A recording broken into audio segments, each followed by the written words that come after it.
Olá, eu sou Mário Mas.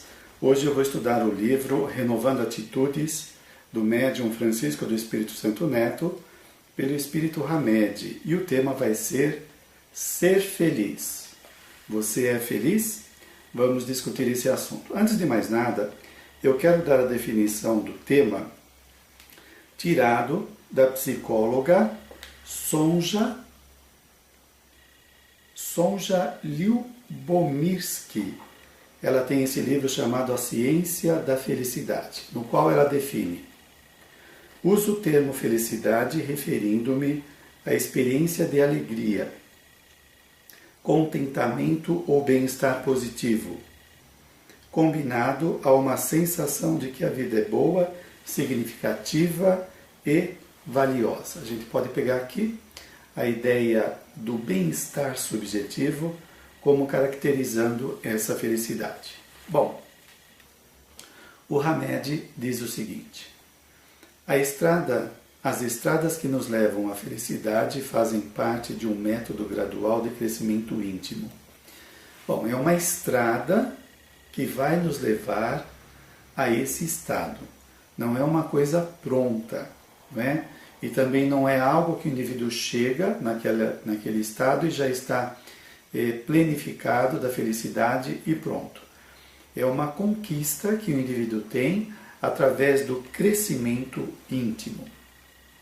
Entendemos esse crescimento íntimo como o desenvolvimento dos potenciais latentes.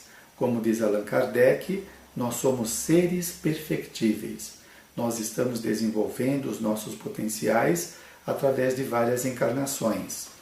Então, as qualidades que são desenvolvidas, como as cognitivas, afetivas, emocionais, fazem com que nós tenhamos uma visão mais ampla da vida.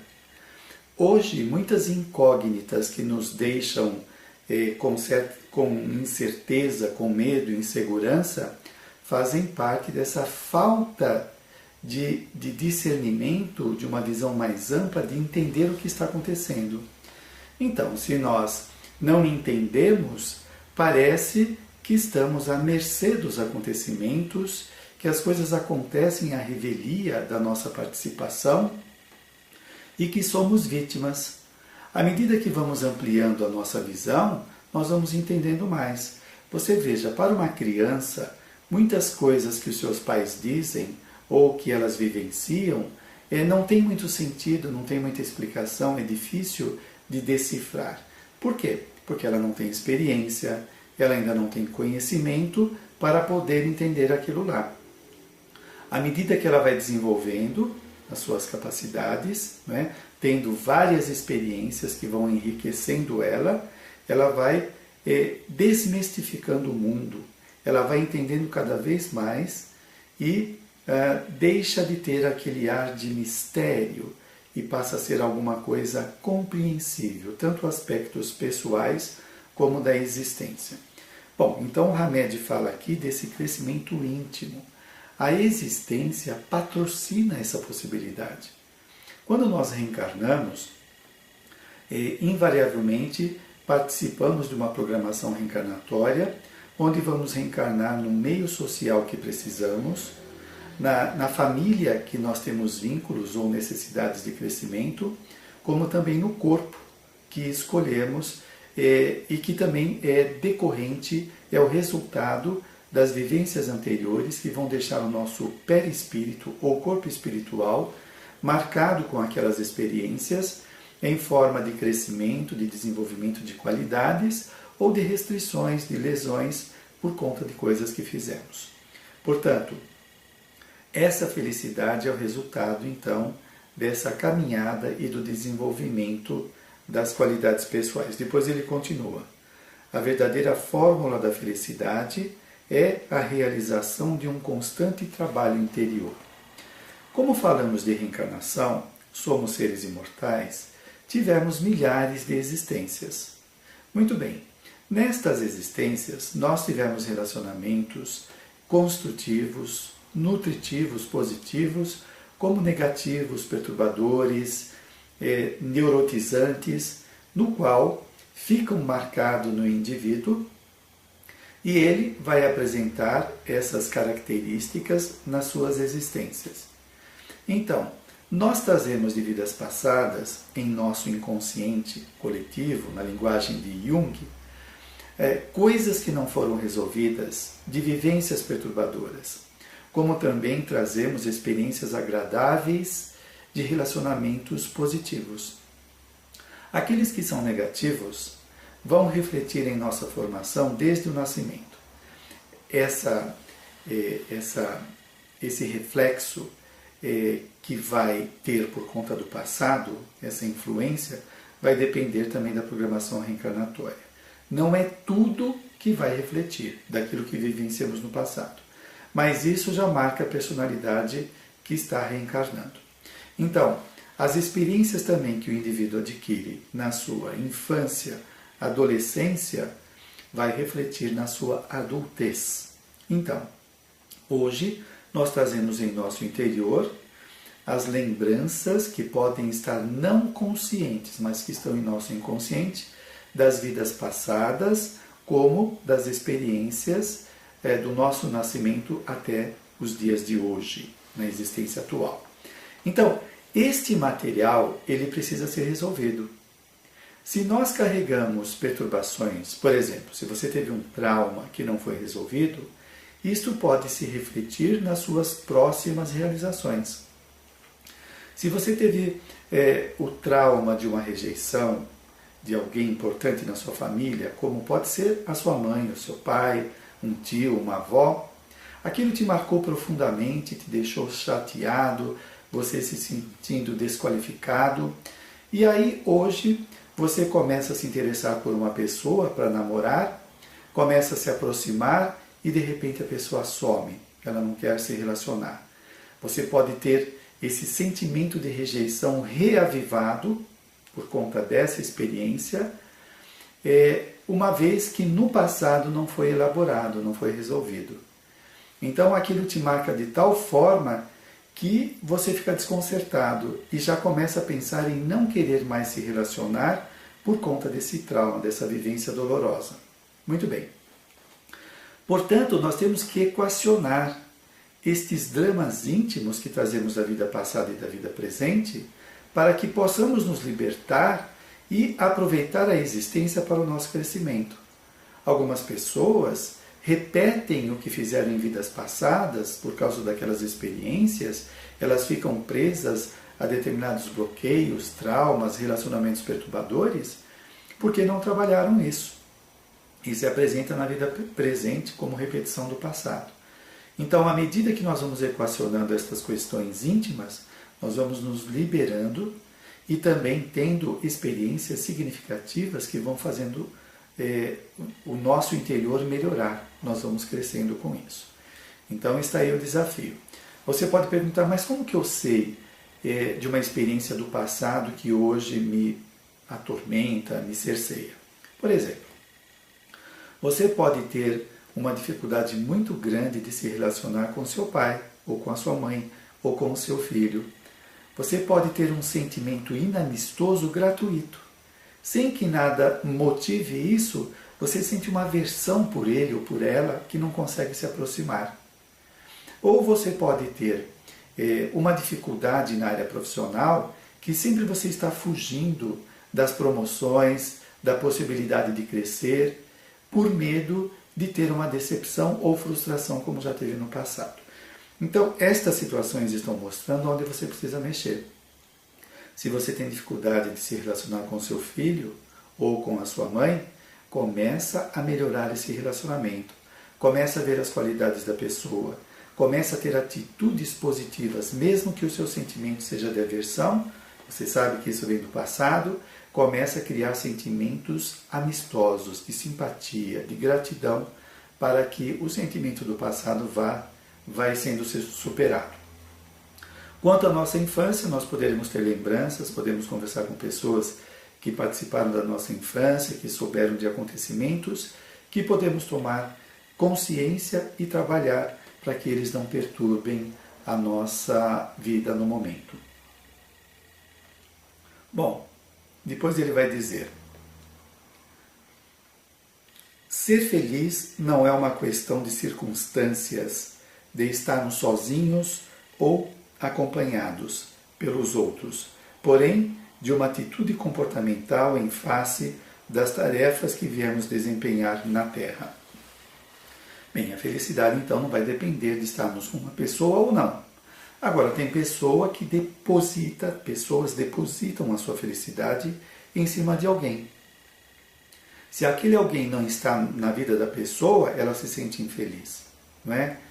Então tem gente que não tem vida social ou que não consegue fazer nada sem o marido ou sem a esposa. Depende sempre daquela pessoa para que ela possa se sentir segura e, entre aspas, feliz, não é?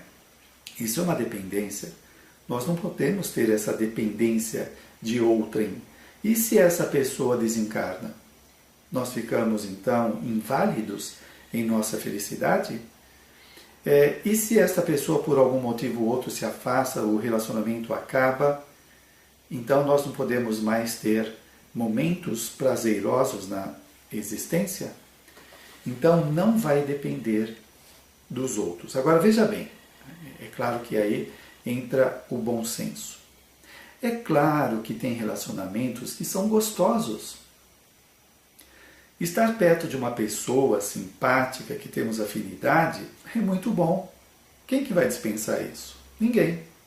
Como também tem pessoas que nós temos aversão, que é desgastante conversar com ela porque não agrega nada, né?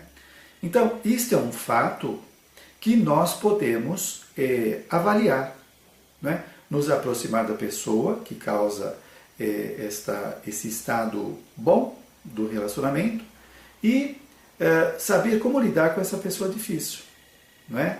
Porque tem gente que tem um relacionamento difícil e vive atormentada e não faz nada. Espera aí. Então você tem que avaliar. Talvez tenha que colocar um limite, porque essa relação está te perturbando, atordoando, não é? Então você tem que preservar a sua sanidade, o seu equilíbrio. Você tem que saber até onde pode ir no relacionamento. Se você se relacionar com alguém que te desqualifica, te coloca para baixo, menospreza, te compara com os outros, essa pessoa é uma inimiga, não é uma amiga. Então aí tem que entrar o limite. Eu vou evitar de conversar com essa pessoa, só esporadicamente, dependendo da situação, né? Para que eu possa estar bem. Porque uma pessoa dessa pode estar sendo usada por um obsessor, um espírito, seu inimigo, que quer te destruir, que faz essa pessoa se aproximar para te colocar para baixo. E você não vai percebendo, vai entrando nas sugestões mentais que a pessoa te faz, de desqualificação. A hora que você vai ver, você está lá embaixo, se sentindo sem valor nenhum. Então, presta atenção que a sua existência é muito importante. A sua reencarnação objetiva o seu crescimento. Então, se tem gente querendo puxar o seu tapete, você tem que observar isso. Faça bons pensamentos para ela, oração, coloca limites, para que você dê continuidade ao seu crescimento. Você está aqui para crescer. Se você está estagnado, tem alguma coisa errada. Vamos retornar aqui ao Hamed. Ele fala que nós temos tarefas que viemos desempenhar na Terra. Isso mostra que a nossa vida tem significado.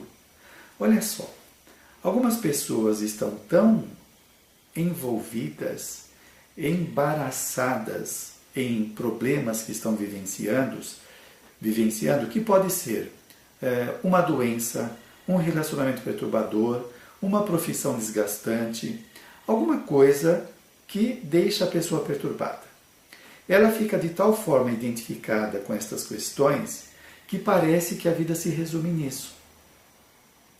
Quando ela percebe que ela está identificada com estas situações, mas que pode se desidentificar, se desligar, ela vai perceber que a vida não se resume nestes problemas. Estes problemas são meios e não o fim da vida. O fim da vida é a evolução, né? Então, a vida dela tem um sentido, tem um significado. Ela está aqui com um propósito. invariavelmente, é o de crescimento. Muitas vezes temos resgates do passado, de coisas que fizemos, com pessoas ao nosso redor, compromisso, né, com pessoas, sabendo estabelecer limites, sem querer dar uma de salvador, de salvar a vida dos outros e esquecer a si mesmo, como o Hamed vai falar aqui. Né? Então, se a nossa vida tem significado, estes problemas que estão acontecendo, eles são passageiros, não são definitivos. A vida não se resume neles, a vida é maior do que isso. Então, de posse da ideia do significado, que a vida tem um sentido, que eu estou aqui para um objetivo, eu vou buscando me alinhar com este objetivo. O que eu tenho que fazer aqui? Quais são os convites da vida que aparecem, as intuições que eu tenho, as ideias que aparecem na conversa com os outros, a revelação que eu posso ter no sonho, que é um desdobramento, o indivíduo sai fora do corpo, tem contato com benfeitores espirituais que fazem parte da sua programação reencarnatória. Desse modo, a pessoa vai vendo que os reveses que acontecem faz parte da própria imaturidade do planeta e também das nossas dificuldades, mas que são temporários, não são definitivos. Isso faz com que o indivíduo não caia na vitimização de achar que o mundo conspira contra ele. Ele sai dessa posição e se reencontra. Eu estou reencarnado para progredir, melhorar as minhas qualidades, aprender a conviver com essas pessoas que fazem parte do meu círculo, que são os meus familiares, os meus vizinhos, os amigos do trabalho, da instituição que eu trabalho, não é?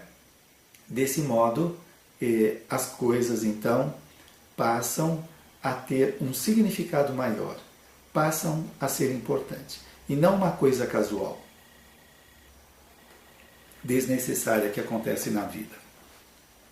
Depois ele diz: nosso principal objetivo é progredir espiritualmente e ao mesmo tempo tomar consciência de que os momentos felizes ou infelizes de nossa vida são resultado direto de atitudes distorcidas ou não vivenciadas ao longo de nosso caminho. Vamos dissecar aqui esta colocação do Hamed. Primeiro ele fala que o nosso principal objetivo é progredir.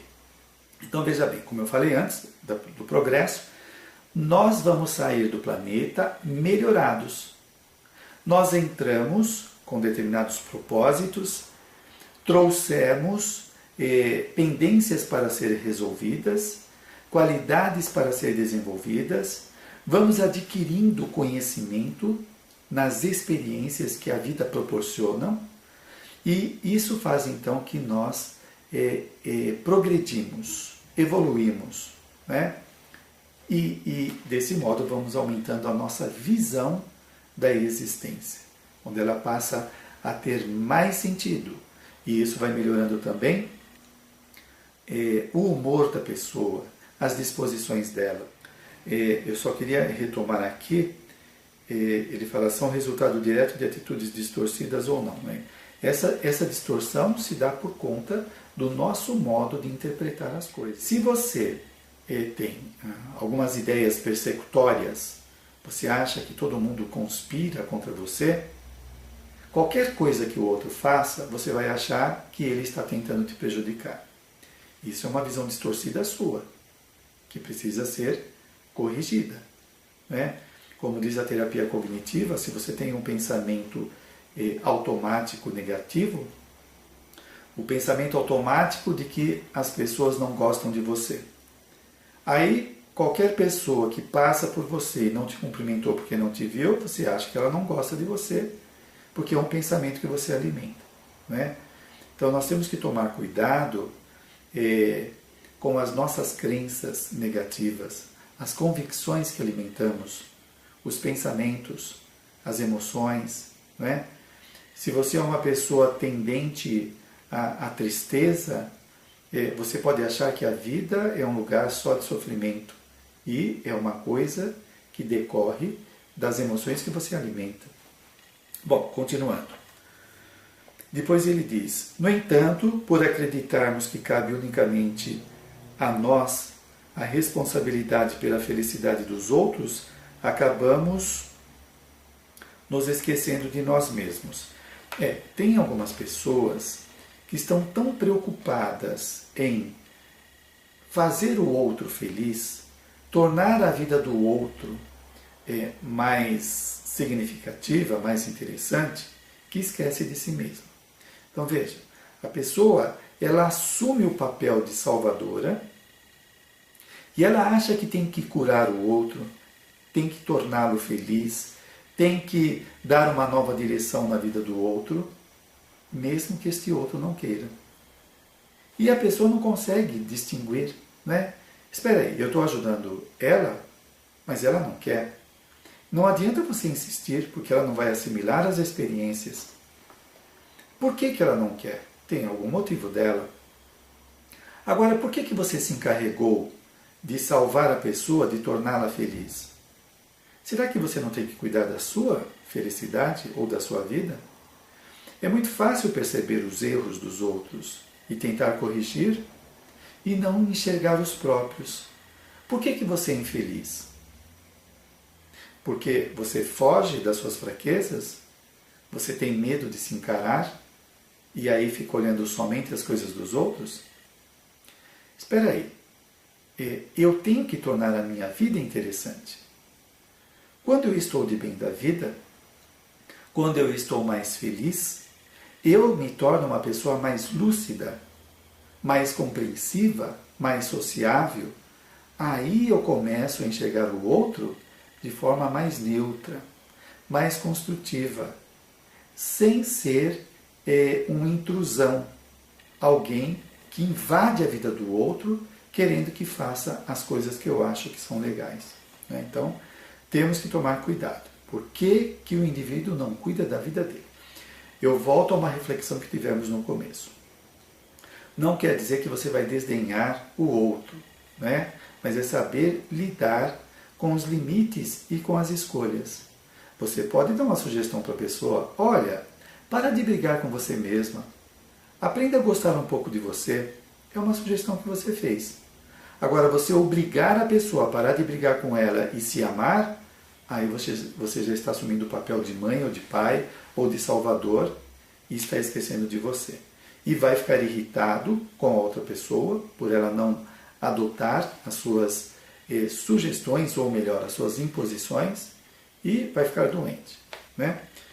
Depois ele diz: como consequência, não administramos, não dirigimos e não conduzimos nossos próprios passos. É claro, estamos preocupados em cuidar da vida do outro, né? Não tem tempo para cuidar de si mesmo. E aí a pessoa fica reclamando que a vida não tem sentido, é um vazio, que é difícil o relacionamento com as pessoas, tem gente que é difícil, mas é ela que quer dirigir a vida dos outros e não está dirigindo a dela. Então, vamos cuidar de nós. Não foi essa a proposta de Jesus? Amar ao próximo como a si mesmo? Quando nós não nos amamos, o que nós damos para o outro? As nossas sombras. E o que são as nossas sombras? Os nossos tormentos, as dificuldades não resolvidas, os traumas, os bloqueios, né? E nós vamos encher o outro disso, das nossas mazelas, e ainda achamos que estamos querendo o melhor dele, sem perceber esse processo todo. Bom, depois ele diz aqui: tomamos como jugo deveres que não são nossos e assumimos compromissos que pertencem ao livre-arbítrio dos outros. É o livre-arbítrio dos outros. O indivíduo tem o direito de escolher se faz isso ou aquilo. Se ele está sofrendo, você pode dar ideias, como falamos antes, mas é o livre-arbítrio dele, né? É ele que está escolhendo. Isso acontece muito com os pais, que querem que os filhos façam tudo que eles acham melhor, os pais, não é? Então, por exemplo, a mãe ou o pai quer tornar o filho feliz ou realizado. Mas o filho não pega um caderno, um livro para estudar, ele não se esforça em nada, não ajuda em casa, é mimado, né? Quer que todas as pessoas façam as coisas para ele ou para ela. Como que uma pessoa dessa vai ser feliz ou vai conseguir ter sucesso na sociedade se é egoísta, pensa só nele, não tem parâmetro do que é certo, do que é errado, do que cabe a ele, do que cabe ao outro, né? Então, às vezes a mãe e o pai invadem a vida do filho, querendo que ele seja feliz, querendo acertar coisas que eles não estão nem aí. Aí entra esse respeito do livre-arbítrio. Você dá a orientação, dá a sugestão, mostra através do comportamento, né, como fazer. Se ele escolhe outro caminho, é uma decisão dele. A vida vai ensinar, né? Nós temos que aprender a respeitar o livre-arbítrio do outro. Olha só que coisa importante. Imagina que você não respeita o livre-arbítrio de uma pessoa e você faz uma sugestão para ela fazer algo que você acha que é importante. Aí ela vai e faz. E quebra a cara. Não dá certo. E aquilo pode levar a pessoa a uma frustração que pode desencadear uma depressão, o uso da bebida, porque a pessoa fica muito angustiada, por causa do seu desejo de que ela fizesse aquilo que você acha que é bom. É muito delicado isso. Ela está usando o livre-arbítrio dela. Se ela entrar na depressão ou no alcoolismo por opção dela, é decisão dela. Você não tem a responsabilidade. Mas olha lá, você pode se responsabilizar, ficar com um vínculo kármico com a pessoa, porque você forçou que ela fizesse algo que ela não tinha capacidade. Ela não tinha instrumentos para lidar com aquilo lá, né? É a mesma coisa os pais que sobrecarregam os filhos de atividades ou de responsabilidade que eles ainda não têm, né? A pessoa fica atordoada. Isso pode acontecer numa empresa. O empregador enche o empregado de responsabilidade que ele não tem capacidade, pode dar errado os projetos, as atividades, e ainda ele vai responsabilizar o empregado. Não é assim, né? Bom, vamos continuar, que tem bastante material aqui para nós discutirmos. Estamos estudando o livro Renovando Atitudes do Hamed. Depois, o benfeitor diz o seguinte: o nosso erro começa quando zelamos pelas outras pessoas e as protegemos, deixando de segurar as rédeas de nossas decisões e de nossos caminhos, né? Algumas pessoas realmente abandonam a sua vida para cuidar dos outros. Olha uma coisa que acontece muito, e é muito delicado, né? Mães que cuidam dos filhos, mas que abandonam a si mesmas. E aí quando os filhos crescem, vão embora, aí ela entra naquela síndrome do ninho vazio. A vida dela não tem mais sentido, porque a vida consistia em ajudar os filhos, em educá-los. E ela nunca pensou em si mesma. Aí quando eles vão embora, a vida fica vazia. Ela não sabe mais o que faz. Ora, enquanto você está cuidando dos seus filhos, cuida de você também. Quais são os seus sonhos, os seus planos, os seus objetivos? O que você quer estudar, ler, se aprofundar, né? Vai atrás disso, para que você possa, quando eles forem embora, continuar aí dinâmica no seu propósito reencarnatório. E olha, e aqui vale a pena ressaltar o seguinte: algumas mulheres acham que o trabalho de educar os filhos não é tão importante como uma profissão. Isso por influência da sociedade mercantilista, né, consumista, na qual muitas mulheres também discursam essa ideia de que o trabalho é mais importante do que cuidar dos filhos. Não é, não. Cuidar dos filhos é cuidar de uma consciência que está se desenvolvendo, que pode tomar um rumo de crescimento, de melhoria, de bom aproveitamento da reencarnação, ou sair daqui perturbado pela má educação que recebeu, né? Nós vemos no livro Nosso Lar, de André Luiz, o quanto os benfeitores valorizam o cuidado que as mães têm com os seus filhos. Isto é muito importante. Então, se você assumiu esta tarefa, saiba que ela é muito importante, ou mais importante do que uma atividade profissional, né? Porque você está mexendo com consciência e não com papel ou com óleo, ou seja lá o que for. Muito bem. A Hamed vai dizer o seguinte: construímos castelos no ar, sonhamos e sonhamos irrealidades, convertemos em mito a verdade e por entre ilusões românticas investimos toda a nossa felicidade em relacionamentos cheios de expectativas coloridas, condenando-nos sempre a decepções crônicas. Isso acontece muito quando a pessoa ela espera que alguém a faça feliz. Então ela está depositando todas as suas fichas nas costas do outro, né? Então ela entra num relacionamento e fala internamente: você vai ter que me fazer feliz. Eu estou com você por causa disso. E as cobranças indiretas vão aparecendo. Então você imagina o seguinte: esta que quer que o outro a faça feliz tem os seus conflitos pessoais. Então, por exemplo, digamos que essa pessoa não se ame. Ela tem uma visão distorcida sobre si mesma, né? Ela se acha desinteressante. Aí, por conta dessa falta de amor, ela começa a sobrecarregar o seu cônjuge, achando que esse mal-estar de não se amar é por culpa dele ou dela. Você não fala que me ama, você não demonstra que me ama. Olha as projeções. Ela não se ama e sente um buraco, uma carência. E está achando que é a falta de afeto do outro que deixa ela atormentada. Isso é um problema grave, né? Porque ela está doente e vai adoecer o outro.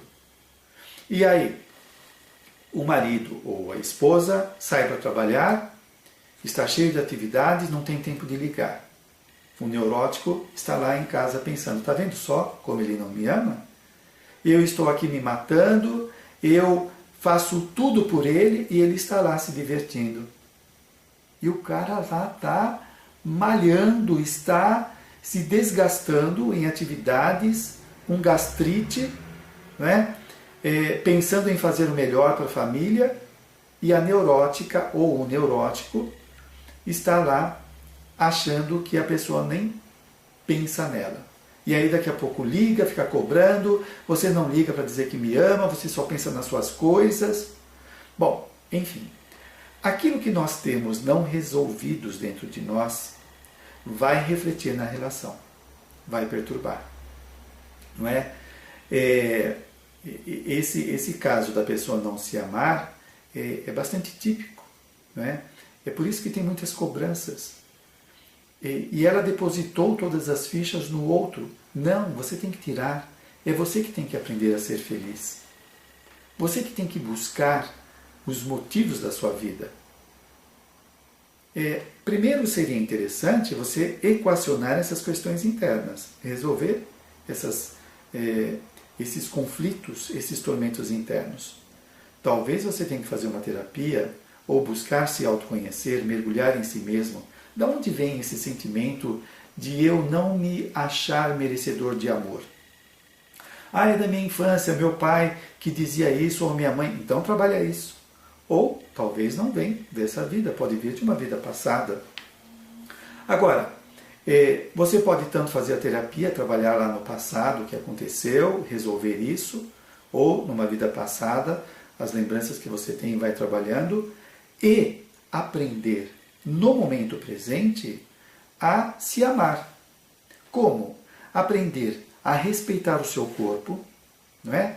Para de ficar se comparando com os outros, que o outro é mais gordo, mais magro, mais alto, mais baixo, ou você se acha assim, né? Mais gordo, mais magro do que o outro. Aceita o seu corpo. Aceitar não quer dizer que você concorda. Aceitar é reconhecer que este é o seu corpo. Se você está fora do peso, você pode fazer exercícios ou melhorar a sua alimentação, não é? Se você está fora de forma, também você pode dar um jeito nisso. Então, cuida do seu corpo. Para de se criticar, de se colocar para baixo. Se você não conseguiu acertar uma coisa, qual o problema? Né? Nós aprendemos através de acertos e erros. Se você não está reincidindo no erro, qual o problema? Você errou? Opa, vou tentar de novo. É natural, não é? Agora, tem pessoas que não admitem, são perfeccionistas, não podem errar, se coloca para baixo, que eu sou um burro, não adianta, eu não tenho jeito. Calma! Você provavelmente tem calma com outras pessoas, e por que não tem consigo mesma? Então, aceite o seu corpo, para de se criticar, valoriza suas qualidades. Qual é a sua qualidade? Você sabe fazer uma maionese como ninguém. Valoriza isso. Um bolo como ninguém. Fazer um planejamento para viagem. Valoriza isso. São as suas qualidades. Você não precisa ser igual aos outros. O seu valor não está em fazer o que todo mundo faz, mas em ser quem você é. Quem você é? Você é uma centelha divina. Você é um espírito em evolução. Você sabe muitas coisas e não sabe outras tantas, como eu e como o resto do mundo. E nem por isso você deixa de ter valor. Então, valoriza as suas conquistas, as suas qualidades. Respeita as suas ideias, as suas emoções, os seus relacionamentos. Tudo o que você está fazendo, você pode melhorar. Progredindo, né? Investindo, buscando. Então, você quer melhorar a sua inteligência? Vai fazer curso, leia mais. Você quer melhorar a sua habilidade manual em alguma atividade, na culinária, em alguma outro hobby? Desenvolva, vai atrás. Você tem capacidade para isso. E também os resultados vai depender do seu esforço. Pode ser que você consiga aprender uma coisa em um mês e as outras pessoas consigam em uma semana. Mas cada um tem o seu tempo, como tem um que consegue só em 6 meses. Nós não devemos ficar nos comparando, porque isso é se infernizar. Nós temos que saber lidar com as nossas possibilidades e os limites, não é? Sem ficar super exigindo de nós mesmos. Bom, deixa eu pegar aqui onde eu parei. Depois ele vai dizer aqui o seguinte: ninguém pode nos fazer felizes ou infelizes, somente nós mesmos é que regemos o nosso destino. Essa ideia de destino não é uma coisa pronta. Você reencarnou e está dentro de um script que você vai seguir com todo o rigor possível. Não. O destino é assim, você pode sair da vida espiritual com uma programação, e você vai trabalhar em cima disso. E o destino vai ser o resultado das suas escolhas, daquilo que você está fazendo. Não é?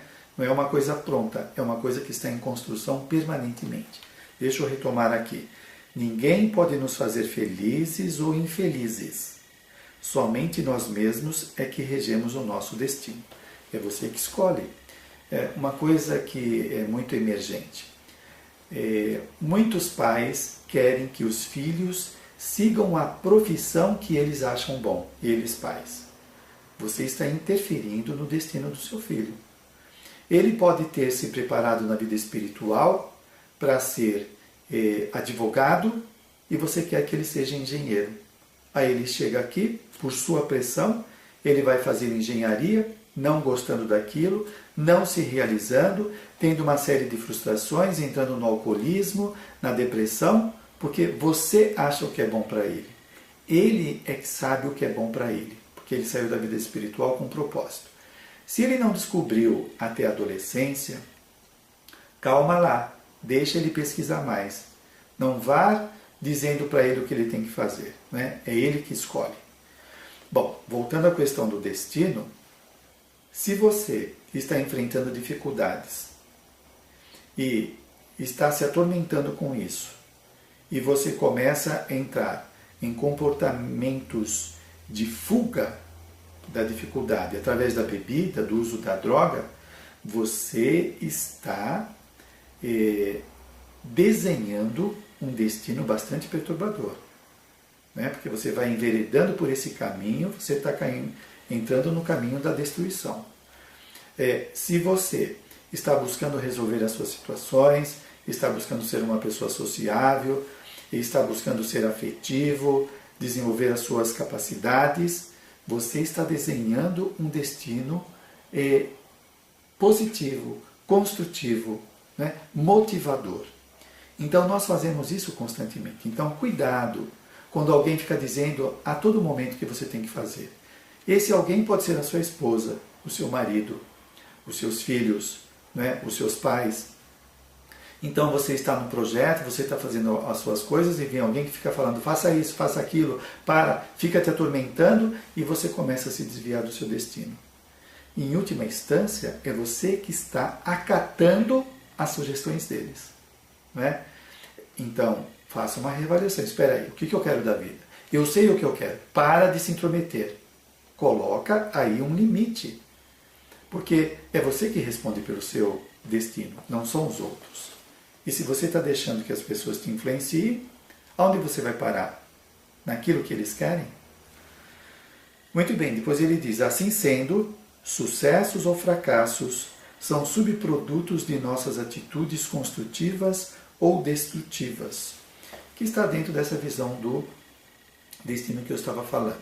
As suas ações são construtivas ou destrutivas? Construtivas, estudar, fazer cursos, participar de eventos de cultura, ter bons relacionamentos, saber lidar com as pessoas. Destrutivos, qualquer vício que destrua o seu corpo, bebida, cigarro, droga, excesso de sono, excesso de dormir, né? Excesso de não dormir, o indivíduo não quer dormir, fica a noite inteira no computador, ficar pensando mal das pessoas, brigando, provocando, só vendo o lado negativo da vida. É um caminho negativo que vai trazer muitas perturbações. E não esqueça que a sua mente estando focada nessas questões, você entra em sintonia com entidades desencarnados perturbadores que vão ainda mais alimentar o seu estado doentio. Cuidado com isso. E o lado positivo faz com que você tenha sintonia tanto com encarnados como desencarnados positivos, que vêm ainda mais alimentar o seu propósito de crescimento. Bom, ainda tem mais. O Hamed diz: a destinação do ser humano é ser feliz, pois todos fomos criados para desfrutar a felicidade como efetivo patrimônio e direito natural. Bom, pensando que o Criador, Deus, ele é a fonte suprema da felicidade, do amor, as suas criaturas estão destinadas à felicidade, como diz Joana de Ângeles, né? Todos nós estamos destinados à felicidade. Ninguém escapa disso. Ninguém escapa disso. Então, veja bem. Deixa eu pegar aqui a fala do Hamed. Ele fala que isso é como um patrimônio e direito natural. Como criaturas oriundas da bondade suprema, é claro que nós estamos destinados, então, à felicidade. Nós estamos caminhando para isso. É inevitável. Né? Veja bem, os reveses, as dificuldades, as dores que nós estamos enfrentando, as turbulências que a sociedade passa, são todos temporários. Faz parte da mudança que está havendo no planeta, que está passando de provas e expiações para a regeneração. Então são mudanças naturais, que precisam ser revolvidos, as coisas que estão paradas, as ideias, os sistemas, as instituições, para que se renove. Né? Então, atrás desses óbices, supostas dificuldades, né?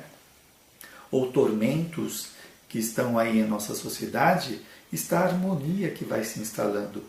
Novos paradigmas estão aí brotando, mostrando outros caminhos da vida. Então, você vai vivenciar a felicidade. Isso é inevitável, né? E todos nós vamos. Calma, se a sua situação está difícil, é temporária. Não esqueça que você teve milhares de existências e que hoje é a continuação. Então, algumas dificuldades, tormentos, podem ser resultado do passado, que você hoje está aprendendo a resolvê-los, e por isso que é difícil, mas são temporários.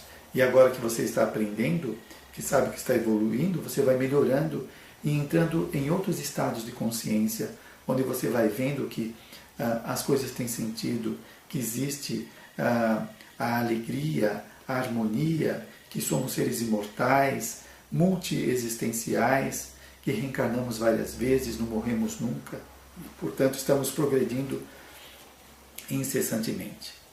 Bom, depois ele diz aqui, deixa eu pegar, o ser psicológico está fadado a uma realização de plena alegria, mas, por enquanto, a completa satisfação é de poucos, ou seja, somente daqueles que já descobriram que não é necessário compreender como os outros percebem a vida, mas sim como nós a percebemos, conscientizando-nos de que cada criatura tem uma maneira única de ser feliz. A pessoa amadurecida, ela não está preocupada como o outro pensa ou não pensa, o que ele acha ou não da felicidade. Ela está preocupada em ela aprender, né? O que ela pensa da alegria, da felicidade, do progresso. Esse estado melhorado da pessoa, esta conscientização, esta vivência, vai fazer com que ela tenha uma relação mais positiva de ajudar o outro, mas sem invasão. Depois ele diz aqui, para sentir as primeiras ondas do gosto de viver, basta aceitar que cada ser humano tem um ponto de vista que é válido conforme sua idade espiritual. A questão da idade espiritual explica tudo, né? Aliás, lá no Livro dos Espíritos tem a escala espírita, que fala dos vários graus de evolução. Quanto mais evoluído, mais a pessoa entende a vida e sabe lidar, como ele está dizendo aqui, na questão das realizações pessoais, no relacionamento com os outros. A pessoa evoluída sabe como lidar com isso. A pessoa que tem pouca experiência, que não tem muita evolução, para ela ainda ela funciona muito como base nas influências sociais, nesses scripts sociais, né? Nos padrões, nas regras sociais. Bom, então, essa idade espiritual é resultado das reencarnações que temos. Nós tivemos milhares de reencarnações. Em todas elas nós vamos aprendendo, nós vamos assimilando os valores culturais, raciais, sociais das várias sociedades que nós reencarnamos, tanto física, sociedade intrafísica, como sociedade extrafísica, que é a vida espiritual. Você pega hoje uma pessoa que é um sábio, que tem um domínio sobre o conhecimento, sobre as emoções. Isso é resultado de muitas experiências, de muitas vivências. Por outro lado, uma pessoa que tem uma tolerância muito pequena, que não sabe se relacionar, né? É resultado da falta de experiência. Às vezes pode ser essa dificuldade por motivos de expiação. Ela traz do passado determinadas restrições por causa do uso desordenado da sua inteligência numa vida passada. Então hoje ela vem no estado de ignorância, que pode ser uma expiação, uma prova, dependendo da situação. Bom, depois ele diz, para ser feliz basta entender que a felicidade dos outros é também a nossa felicidade, porque todos somos filhos de Deus. Estamos todos sob a proteção divina e formamos um único rebanho, do qual, conforme as afirmações evangélicas, nenhuma ovelha se perderá. Bom, somos filhos do mesmo Deus. Quando nós estamos felizes, nós irradiamos felicidade ao nosso redor, ao redor, como as pessoas também irradiam sobre nós, né? Então nós trocamos. Quando a sociedade está harmonizada, todos ganham com isso, todos melhoram com isso. Bom, eu deixo aqui para você então a sugestão de ler esse belo livro, Renovando Atitudes, do Hamed. Espero que a nossa reflexão hoje tenha sido útil, né, para nós pensarmos que a felicidade pode ser alcançada dependendo da nossa atitude diante da vida. Vamos tirar aqueles embaraços do pessimismo, da negatividade, do materialismo da nossa vida e vamos pensar que estamos aqui reencarnados para evoluir e que temos talentos a serem desenvolvidos que vão gerando bem-estar subjetivo, alegria, enfim, as nossas qualidades vão desenvolvendo e nós vamos nos sentindo cada vez melhor na vida. Muito obrigado aí a sua participação e até o próximo encontro. Até lá!